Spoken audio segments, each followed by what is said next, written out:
Je donne maintenant la parole évidemment à Olivier Grugier. Nous vous écoutons sur l'apprentissage dans l'élémentaire et évidemment cette question du numérique. Merci. Je vois une diapo qui ne m'appartient pas, donc je ne sais pas. On va avancer. J'arrive après. Voilà. Alors, je ne sais pas si je me mets debout ou assis. Ce qui vous plaît, c'est libre. Je vais peut-être changer de posture en cours de route.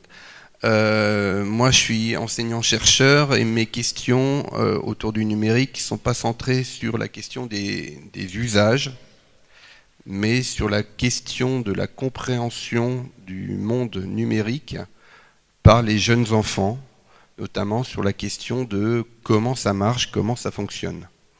Donc je vais vous présenter des éléments de travaux de recherche où je suis allé questionner, interroger, interviewer des enfants de maternelle, des enfants d'élémentaire.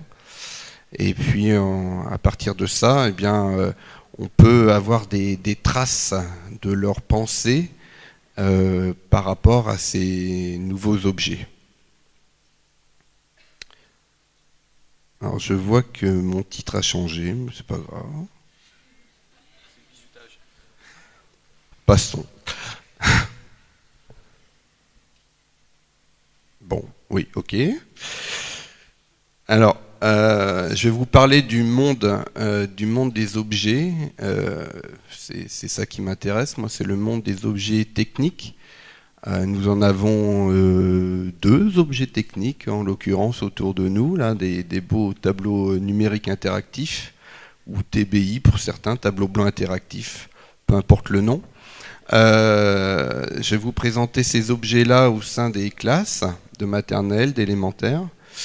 On va interroger par rapport à ça la familiarisation pratique faite par les enfants autour de ces objets-là par rapport aux rencontres qu'ils font. Et puis, on va regarder la question des apprentissages par rapport à ça. Et puis, on terminera par une petite discussion. Alors aujourd'hui, le monde numérique évolue. On a des exemples d'objets numériques partout. Là, en arrivant, il y avait le petit journal gratuit, là, 20 minutes, où on avait un bel article sur les objets numériques. Bref, il y en a partout. Et donc, ces objets envahissent ou s'introduisent dans les classes. Alors en France, c'est un phénomène qui date de, je dirais, il y a à peu près 5-6 ans, puisque on a vu apparaître à partir de 2009 en France des tableaux blancs interactifs, ici présents donc côté droit. Et donc ces objets-là font partie du paysage des enfants. Alors l'avantage ou l'inconvénient de ces objets-là, contrairement aux tablettes, eh bien, il y a peu de parents qui ont des TNI ou des TBI à la maison. Donc l'enfant rencontre cet objet-là uniquement à l'école, avec ses camarades et avec les enseignants. Donc la première rencontre, ici on a une photographie d'une classe de maternelle, c'est les tout petits, donc ils ont 3 ans, ils arrivent et puis ils rencontrent cet objet-là pour la première fois.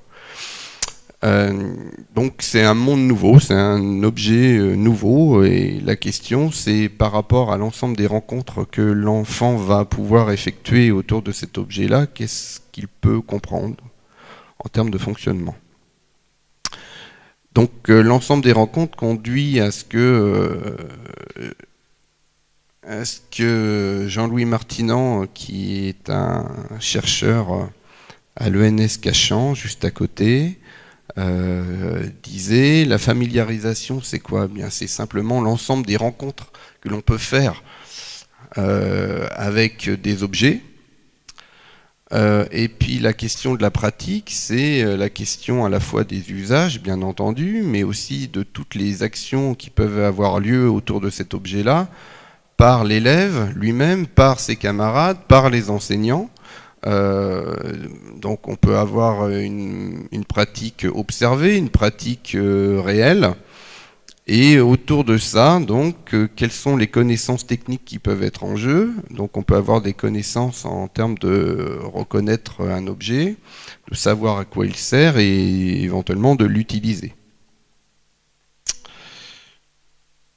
si c'est bon. Donc autour de ces rencontres-là, autour de cette familiarisation pratique, on va avoir éventuellement de l'acquisition de connaissances qui peut introduire le développement d'un questionnement nouveau pour l'enfant. Donc l'enfant peut manipuler, peut observer des pratiques, d'accord, mais aussi peut observer l'objet par simple curiosité. Et puis autour de ça, il peut se développer un langage avec des mots nouveaux par rapport à des usages, par rapport à ses questions propres. Donc, quelles sont les connaissances qui sont introduites par les différentes rencontres que l'enfant peut faire autour du TNI? C'est cette question-là qui nous intéresse. Vous voyez, je ne suis pas sur l'usage, moi je suis sur ce que l'enfant retient par rapport aux objets qu'il rencontre. Alors, on va s'intéresser dans un premier temps, voilà, c'est des extraits de données. Je vais faire vite. Donc, la question qui utilise le TNI en classe? Là, on est avec ce qu'on appelle des cycles 3, hein, c'est-à-dire des grands. Pour l'école, c'est des grands. Les CE2, CM1, CM2. Donc, on voit que ce fameux TNI appartient, en termes d'usage, prioritairement à l'enseignant. Bon. On va voir un petit peu ensuite... Par exemple, en maternelle, quels sont les usages derrière ce tableau-là? Alors ça, c'est les paroles des enfants, c'est-à-dire que je suis allé voir les enfants et puis je les ai interviewés par petits groupes de 3 pendant 7-8 minutes, parce qu'au-delà, de toute façon, ils pensent à autre chose. Alors là, on voit que en termes d'usage déclaré par les enfants, donc apparemment ils écrivent avec.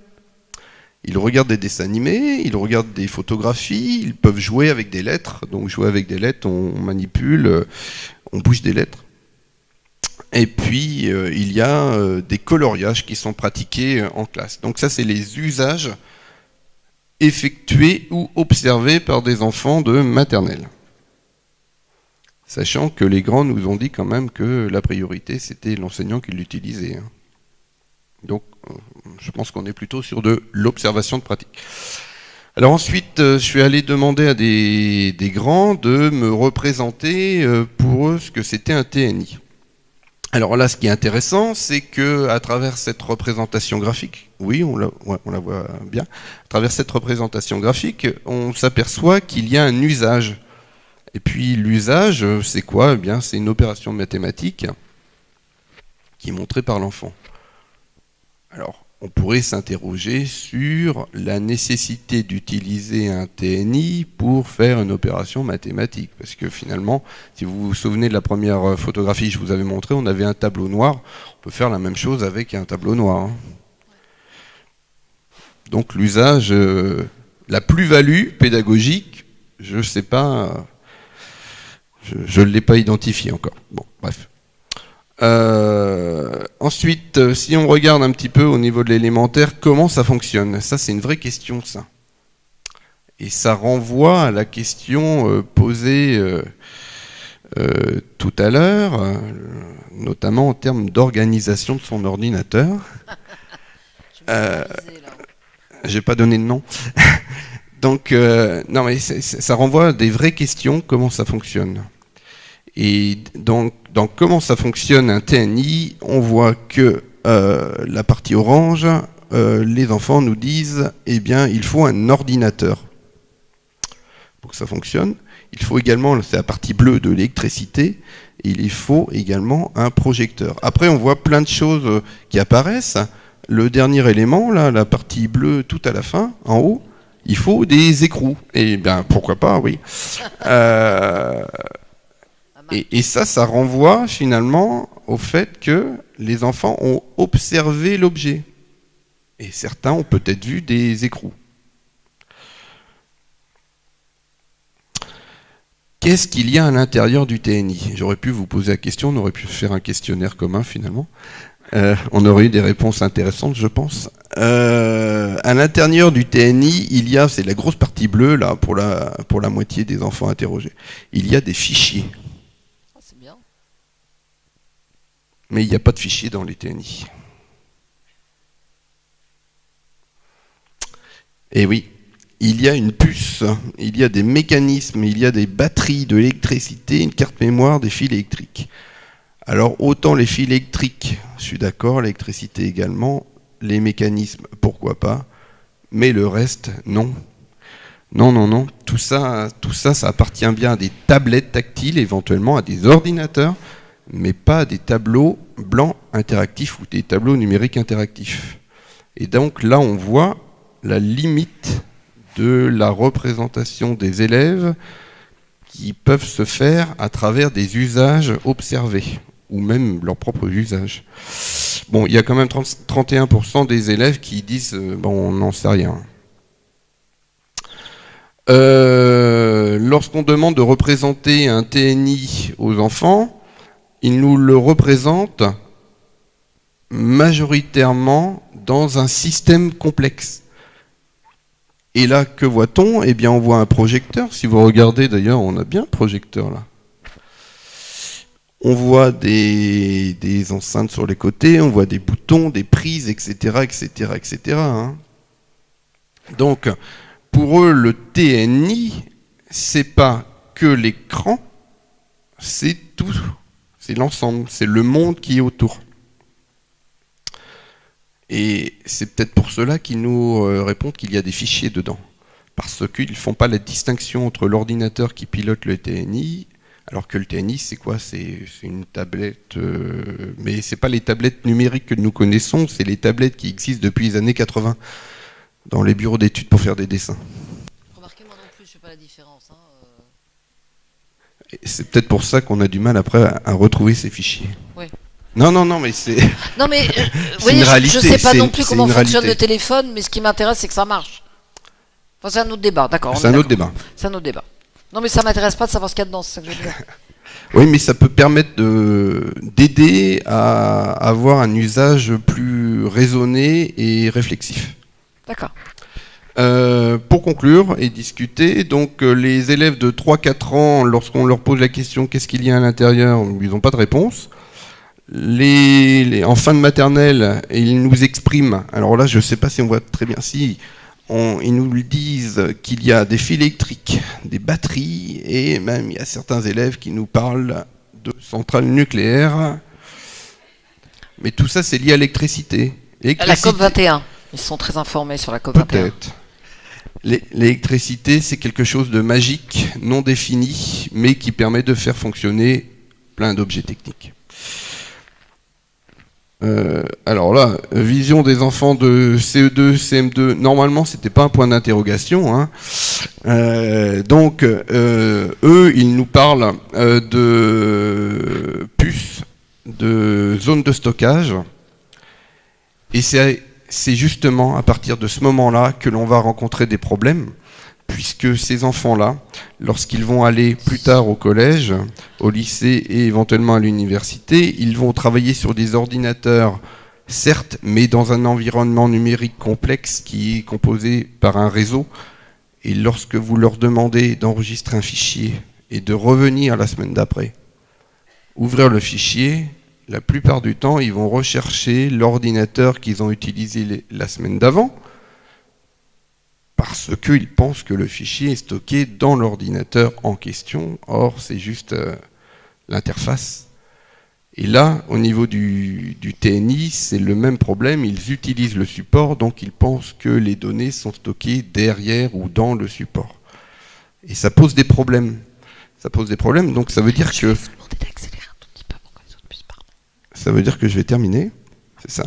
Non, juste un mot. Ça veut dire surtout que il y a nécessité, certes, de faire utiliser les objets, mais aussi de, à un moment donné, prendre le temps de leur expliquer simplement comment ça fonctionne pour éviter de créer des idées fausses. Et puis, ces idées fausses vont les accompagner tout au long de leur vie et ça risque d'être compliqué pour la suite. Voilà, je vous remercie. Merci à vous, merci infiniment.